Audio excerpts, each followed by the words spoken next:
And now a 10th carry for Freeman. And now running right through it. So a nice job to break the one tackle, but not much daylight after that as he's brought down. Give him 5 on the carry there, and it'll be second down. On second down, Ryan. And he's got his star receiver. It's Jones for the Falcon touchdown. Julio Jones in the final seconds of the first half. And the Falcons will extend their lead. Bryant's extra point up and good. And the lead now stands at 13. Boy, I guess they're going to keep trying to put the pedal to the metal here. They're going to try an onside kick.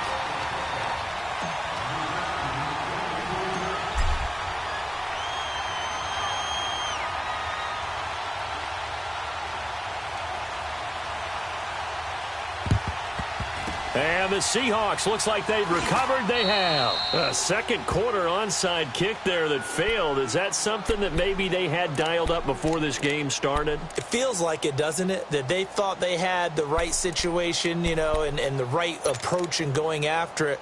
Also may signal that they feel like they have the superior team, that they can try these sorts of things and it won't come back and hurt them later.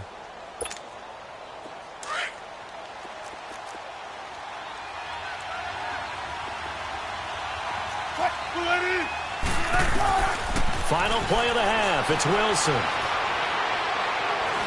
He's going to launch this thing way downfield. And this is intercepted, but they'll say out of bounds. So very close to a turnover there in the end zone. So we are at halftime here in Atlanta with the Falcons out in front. As we send you to Orlando to check in with Jonathan Coachman at our EA Sports halftime report. Coach, the Falcons back to receive. They've got the lead, and they'll get this football as the second half gets underway. And that drives coaches insane, doesn't it? When they see that happen, it just doesn't feel right, does it? Plus, you're giving up yardage.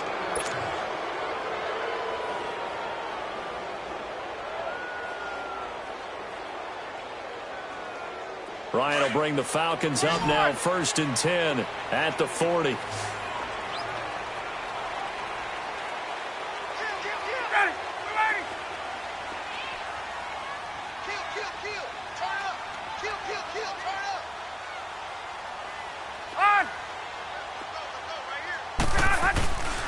Ryan on the handoff. It's Freeman. And the second wave of tacklers is going to get him as they stop him behind the line. It's a loss of 4 there, bringing up second down.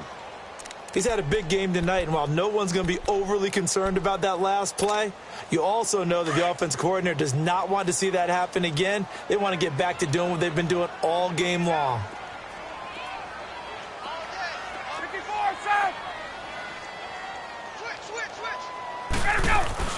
They'll run it now out of the gun. And unable to get downhill there as he'll take this up to about the 37. Tackle made there by Frank Clark. Let's give a lot of credit to the offensive line. They've been able to move the ball really well on the ground the entire game. And while that wasn't a huge one, that's okay. They'll take them in short, steady bursts. Now the throw on 3rd down, knocked away and incomplete. Well, the secondary's really struggled today, but that's a little bit of a measure of revenge, isn't it? And they just followed the basic rules. See ball, knock ball away. Turned into a nice play.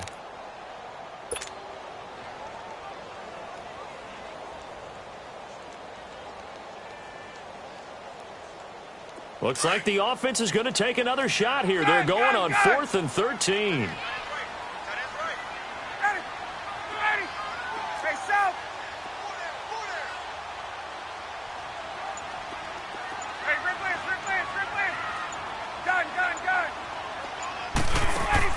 They'll indeed go for it with Ryan.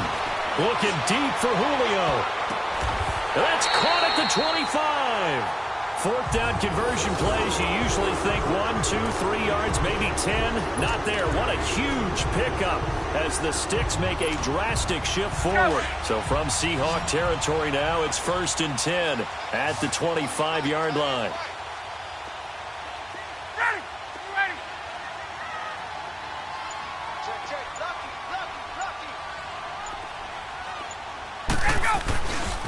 Now a handoff. It's Freeman. It's a pickup of 4, and it'll bring up second down. When we see those runs to the perimeter, when we see those runs to the edge, we think about big breakers, don't we? In this case, it was a modest gain, but it does open up possibilities here on second down.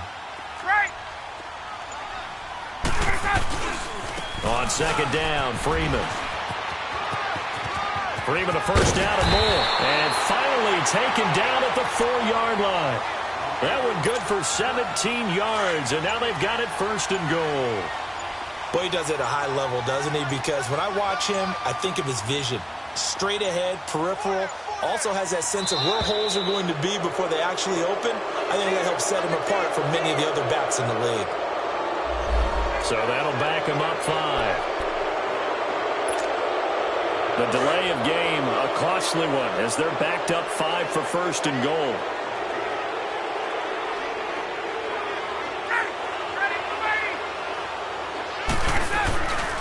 After the penalty, here's Freeman. And running room hard to come by here. He gets it down to the 8. It's a gain of a couple, and it'll be second and goal. Well, that's not a run that's going to make any of the highlight tapes, but they've been moving it well all game on the ground. This is another one that keeps them moving forward. Here's second and goal, operating from the 8-yard line.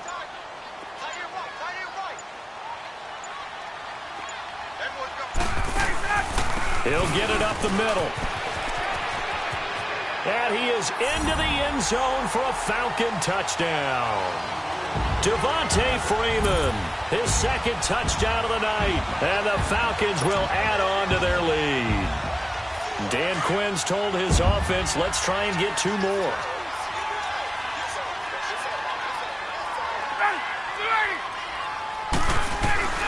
Out of the gun, it's Ryan.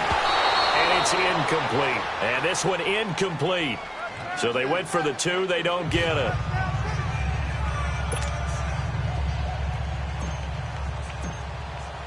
Here's Bosher to kick it away.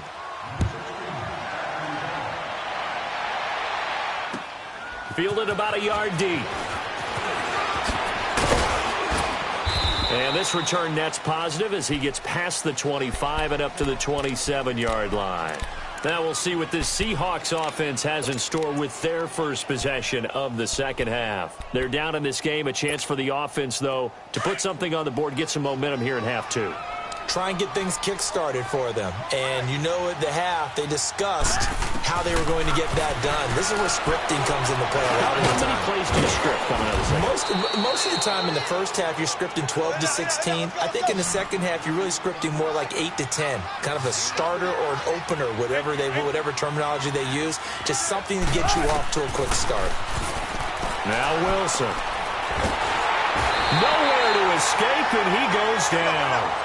Jack Crawford in there to get him for his second sack of the night. You know, on these types of plays, we're always looking to assess blame. Okay, where did it break down? Sometimes it's just a great play. Third and long, it's Wilson. They'll lock it with a grab over the middle. And down he goes, but he takes it up to the 40. 17 yards on the pickup there, and also a first down. From the shotgun, Wilson. To the right side, and he's got more complete. That throw good for 4. It's second down. And when you're playing a quarterback with some experience and some moxie, you enter the danger zone when you decide to blitz him, because if he's able to diagnose as he did on that play, he can hurt you downfield. He reads defenses so well, doesn't he? He really does, and the best part about that play for him, I don't think that was his primary target. I don't think so either. I think he had the read, figured out where the blitz was coming from, and went to a secondary target for a really nice gain.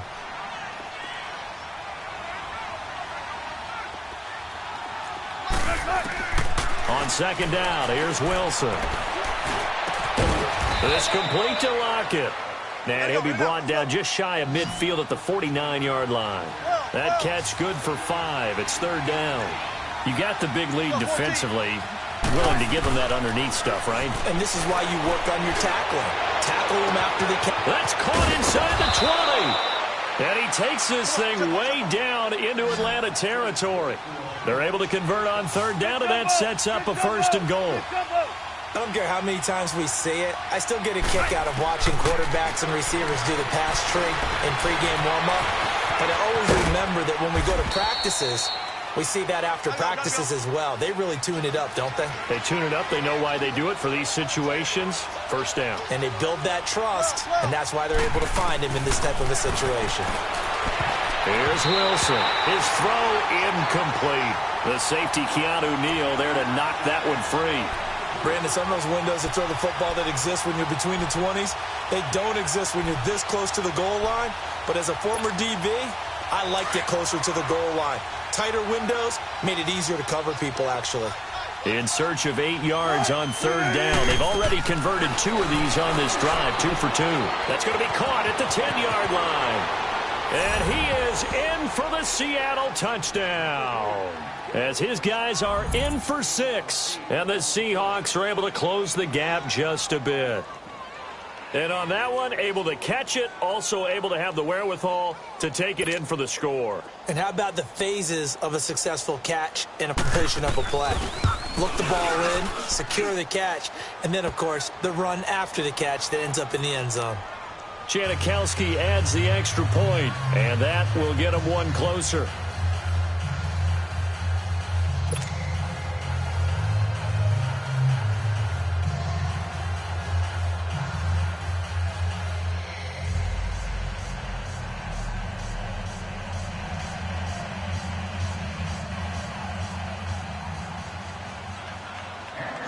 Out to kick is Janikowski.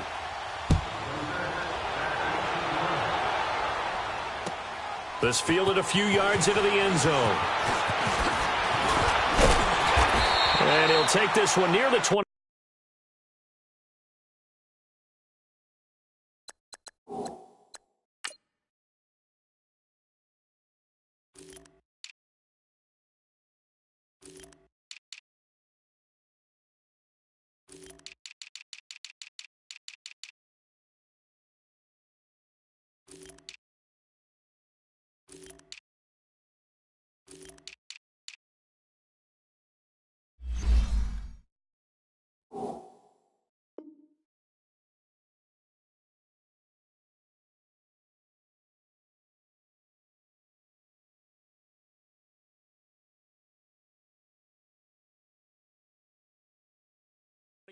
Call it the 26-yard line. So out come the Falcons now.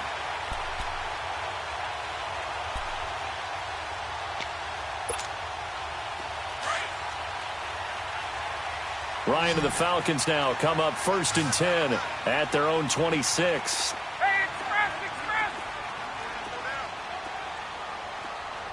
Hey, check 24, watch 24.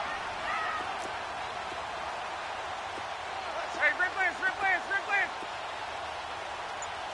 No, everybody set! They'll run with Freeman here to begin the drive. Only a couple there as he'll be brought down about the 28.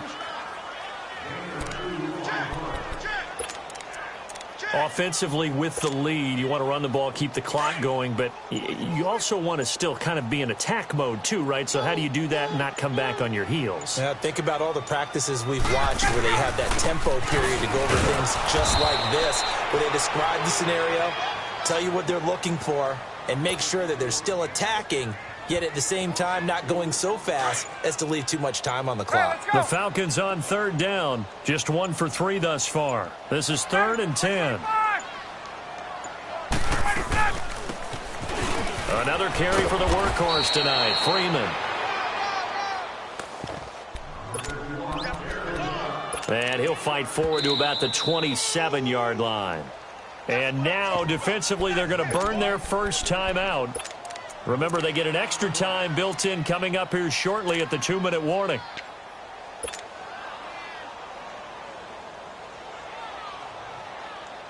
And a tough ask here. They're going to go for it on 4th down and 9. Right. Go.